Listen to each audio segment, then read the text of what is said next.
Shalom adik-adik, sebelum kita mendengarkan firman Tuhan, mari kita berdoa.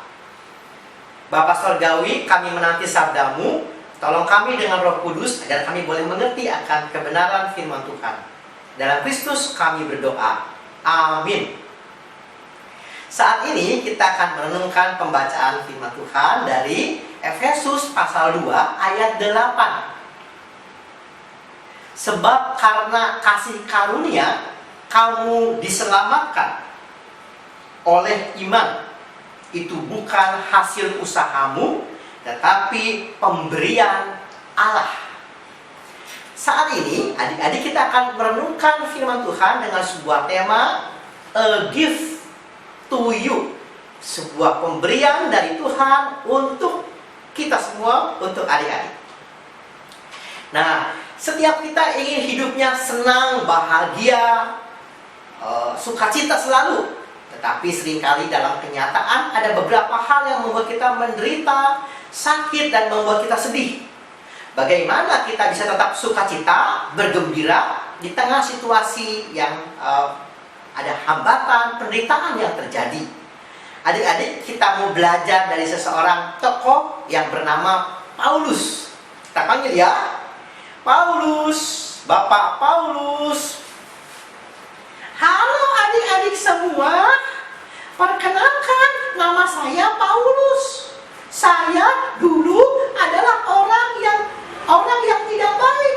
Dulu saya suka menyakiti orang-orang yang percaya kepada Tuhan Yesus. Tetapi pada suatu saat saya berjumpa dengan Tuhan Yesus dalam sebuah perjalanan ke Damsyik. Ada sebuah cahaya yang begitu terang dan saya terjatuh dan saya tidak bisa melihat. Dalam keadaan seperti itu, saya menjadi buta. Tolong saya. Tetapi kemudian Bapak Ananias dengan kuasa dari Tuhan menyembuhkan mata saya. Dengan pertolongan Tuhan Yesus, kemudian saya menjadi bisa melihat. Dari situ adik-adik, saya menyadari bahwa kalau saya masih hidup, kalau saya masih sehat sampai sekarang, itu adalah kasih karunia Tuhan, itu adalah pemberian Tuhan. Jadi adik-adik, kalau saya masih bisa memberitakan firman Tuhan, dulu saya mengalami pertobatan, sehingga saya bisa memberitakan firman Tuhan, itu karena kasih karunia dan anugerah dari Tuhan.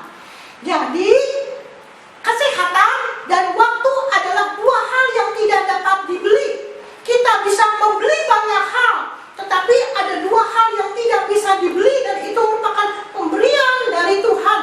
Itu adalah waktu dan hidup.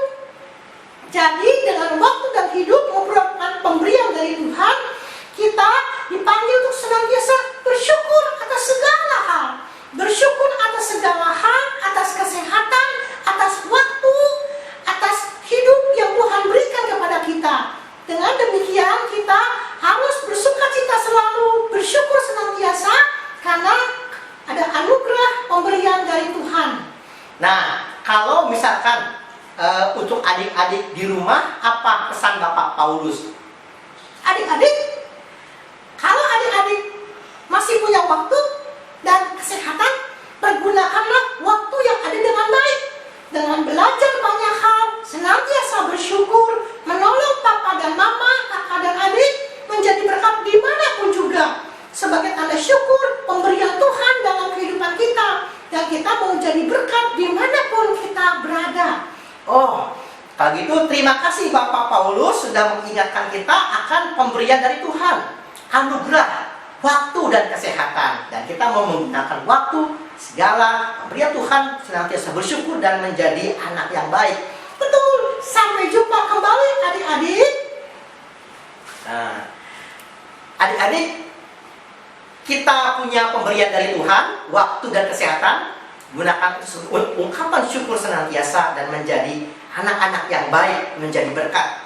Ada sebuah lagu yang mengingatkan kita bagaimana kita mengingat akan pemberian dari Tuhan, menjadi bersyukur senantiasa. Lagu itu adalah pakailah waktu anugerah Tuhanmu. Saya rindu untuk bernyanyi buat adik-adik sekalian.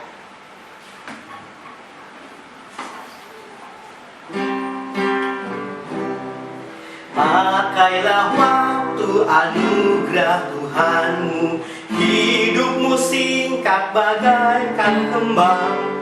Mana benda yang kekal di hidupmu, hanyalah kasih tak akan lekang. Tiada yang bakal di dalam dunia, segala yang indah pun akan lenyap.